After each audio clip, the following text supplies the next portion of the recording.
आणि यानंतर एक मोठी बातमी आहे पुण्यातून। पुण्यातील एक घाडगेंना पोलिसांनी घेतलं ताब्यात। अजित पवारांची सभा उधळून लावण्याचा दिला होता इशारा। सूरज चव्हाणला राष्ट्रवादीमध्ये बढती दिल्यानं छावा संघटनेचा संताप। अर्णव खैरेचा जीव ठाकरेंमुळे गेला, भाजपकडून थेट घणाघात। मुंबई भाजप आंदोलनातून करणार ठाकरेंचा निषेध। अल्लाद कलोटी यांची आमदार राणांकडून पाठराखण। कलोटी स्वकर्तृत्वावर राजकारणामध्ये, अल्लाद कलोटी बिनविरोध विजयी। विरोधकांची फडणवीसांवर टीका।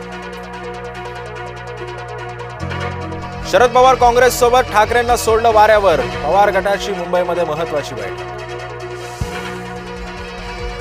मुख्यमंत्र्यांचा मामेभाऊ बिनविरोध आलाच कसा, नाना पटोले यांनी उपस्थित केला थेट सवाल। निवडणुकीआधीच भाजपची शंभरी। राज्यभरामध्ये भाजपच्या 100 नगरसेवकांची बिनविरोध निवड। भाजप प्रदेशाध्यक्ष रवींद्र चव्हाणांनी दिली माहिती। तेजसचा अपघात की घातपात, भारतीय बनावटीच्या तेजस विमानाच्या अपघातामुळे प्रश्नचिन्ह उपस्थित। वर्ध्यामध्ये गौतमी पाटीलच्या कार्यक्रमामध्ये धुडगूस, मागच्या प्रेक्षकांना दिसत नसल्यानं गोंधळ। अंगावर खुर्च्या फेकल्यानं पोलिसांचा हस्तक्षेप। मालेगावातील आंदोलकांवर गुन्हे दाखल, छावणी पोलीस ठाण्यामध्ये गुन्ह्याची नोंद। शुक्रवारी न्यायालयाच्या आवारामध्ये आंदोलक आक्रमक। गोंदियामध्ये 14 वर्षीय मुलीवर बापानं केला अत्याचार। मुलगी गर्भवती राहिल्यानं प्रकार उघडकीस। आई माहेरी गेल्याचा नराधम बापानं घेतला गैरफायदा। नवी मुंबईमध्ये घर घेणाऱ्यांसाठी आनंदाची बातमी। सिडकोची 4508 घरांसाठी जाहिरात प्रसिद्ध। जम्मू काश्मीरमधील बिश्नाह शहरामध्ये ड्रग्ज तस्करांचं घर उद्ध्वस्त। शासकीय जागेवर ड्रग्ज तस्करांचा कब्जा, पोलिसांकडून करण्यात आली कारवाई।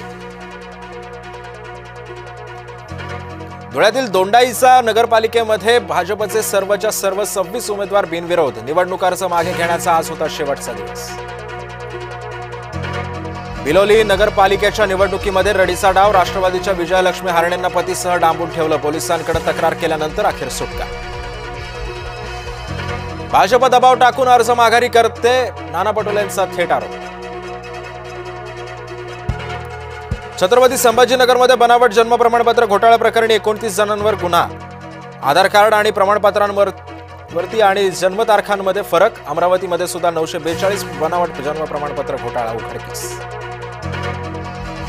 शेरो शायरी चालते तर मग उर्दूत पत्रक का चालत नाही, भाजप आमदारांचा विरोधकांना सवाल। कामगारांच्या हितासाठी मोदी सरकारचा महत्त्वपूर्ण निर्णय। देशामध्ये 4 नवे कामगार कायदे लागू। केंद्र सरकारच्या निर्णयामुळे कामगारांना मोठा दिलासा। ऋतुबदलामुळे मुंबईकरांना नेत्रसंसर्ग। नेत्रसंसर्गामध्ये मोबाईलच्या वापरामुळे पडतेय भर। पुण्यातील टोळी युद्धावर पोलिसांच्या कारवाईला वेग। कुख्यात रिजवान उर्फ टिपू पठाणसह टोळीवर मकोका अंतर्गत गुन्हा। देशामध्ये आकस्मिक मृत्यूंच्या घटनेमध्ये महाराष्ट्र प्रथम। एनसीआरबीच्या अहवालातून धक्कादायक माहिती समोर।